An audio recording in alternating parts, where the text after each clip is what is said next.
New Year night မှာဘာစားမလဲဆိုတာနဲ့ဖွဲ့ရကွဲတော့မယ်တယောက်ကအကင်စားခြင်းနဲ့တယောက်ကဟော့ပေါ့တောက်ခြင်း The biggest New Year problem ကိုဘယ်လိုဖြေရှင်းမလဲ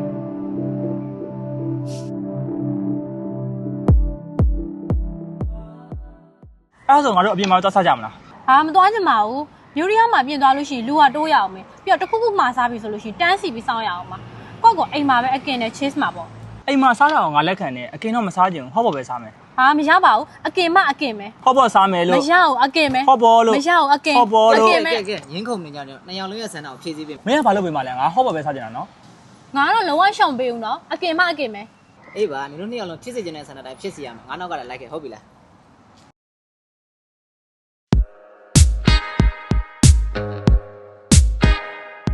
ကဲဒီမှာဟော့ပေါ်လာအကင်လားနှမျိုးလုံးသုံးလို့ရတဲ့ Nivan ရဲ့ AG001 electric grid New Year မှာဘာစားမလဲညင်းခုန်နေကြမလို့တော့ဒီတအိုးရှိရတဲ့အကုန်လုံးအဆင်ပြေပြီကင်မန်းကို non-stick material သုံးပေးထားတော့အကင်ကင်တဲ့အခါမှာအိုးကတ်မှာလည်းစိတ်ပူစရာမလိုတော့ဘူးပြီးတော့အိုးကအရှင်ဆိုတော့လောလောကူကူဆေးလို့ရတယ်ဖြုတ်တက်ရလည်းမခက်ဘူး ဒီတစ်ခါတော့နင်တော်သားပြီတကယ်ချင်း